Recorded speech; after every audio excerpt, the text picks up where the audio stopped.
करते हैं महाशिवरात्रि की कहानी। एक बार पार्वती ने भगवान शिवशंकर से पूछा, ऐसा कौन सा श्रेष्ठ तथा सरल व्रत पूजन है जिससे मृत्यु लोक के प्राणी आपकी कृपा सहज ही प्राप्त कर लेते हैं। उत्तर में शिवजी ने पार्वती को शिवरात्रि के व्रत का विधान बताकर यह कथा सुनाई। एक गांव में एक शिकारी रहता था। पशुओं की हत्या करके वह अपने कुटुंब को पालता था।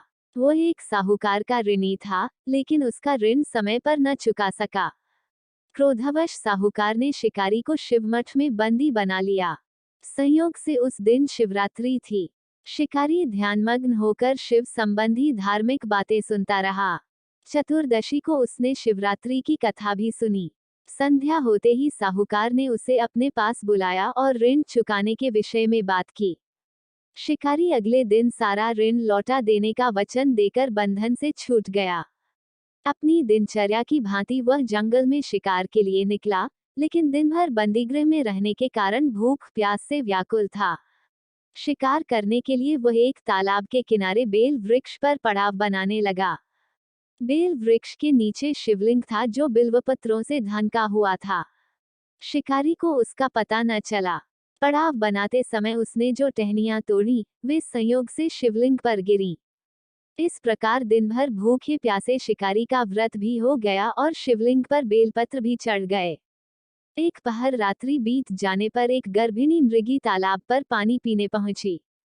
शिकारी ने धनुष पर तीर चढ़ाकर ज्यों ही प्रत्यंचा खींची, मृगी बोली, मैं गर्भिणी हूँ, शीघ्र ही प्रसव करूंगी। तुम एक साथ दो जीवों की हत्या करोगे, जो ठीक नहीं है।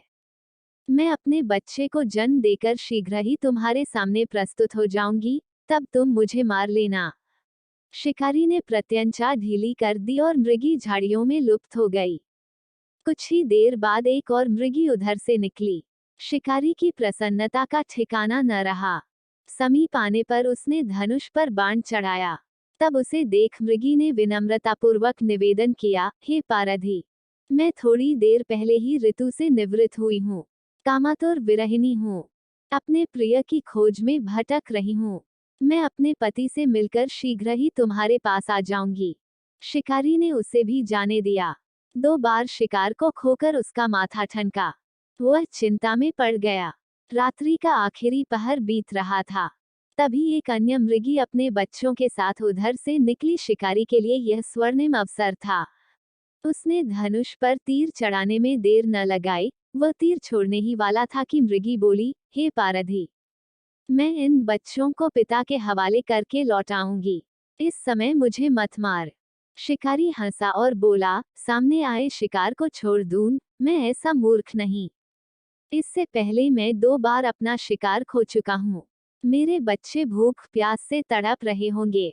उत्तर में मृगी ने फिर कहा, जैसे तुम्हें अपने बच्चों की ममता सता रही है, ठीक वैसे ही मुझे भी, इसलिए सिर्फ बच्चों के नाम पर मैं थोड़ी देर के लिए जीवनदान मांग रही हूँ। हे पारधी, मेरा विश्वास कर, मैं इन्हें इनके पिता के पास छोड़कर तुरंत लौटने की प्रतिज्ञा करती हूँ। उपवास, रात्रि जागरण तथा शिवलिंग पर बेलपत्र चढ़ाने से शिकारी का हिंसक हृदय निर्मल हो गया था। उसमें भगवद शक्ति का वास हो गया था। धनुष तथा बाण उसके हाथ से सहज ही छूट गए। भगवान शिव की अनुकंपा से उसका हिंसक हृदय कारुणिक भावों से भर गया। वह अपने अतीत के कर्मों को याद करके पश्चाताप की ज्वाला में जलने लगा। थोड़ी ही देर बाद मृग सपरिवार शिकारी के समक्ष उपस्थित हो गया, ताकि वह उनका शिकार कर सके, किंतु जंगली पशुओं की ऐसी सत्यता, सात्विकता एवं सामूहिक प्रेम भावना देखकर शिकारी को बड़ी ग्लानि हुई। उसके नेत्रों से आंसुओं की झड़ी लग गई। उस मृग परिवार को न मारकर शिकारी ने अपने कठोर हृदय को जीव हिंसा से हटा सदा के लिए कोमल एवं दयालु बना लिया। देवलोक से समस्त देव समाज भी इस घटना को देख रहा था। घटना की परिणति होते ही देवी देवताओं ने पुष्प वर्षा की। तब शिकारी तथा मृग परिवार मोक्ष को प्राप्त हुए। आपको ये कहानी अच्छी लगी हो तो वीडियो को लाइक शेयर और कमेंट करें और चैनल को सब्सक्राइब करें। अगर आप शिव जी के सच्चे भक्त हैं तो कमेंट में ओम नमः शिवाय जरूर लिखें।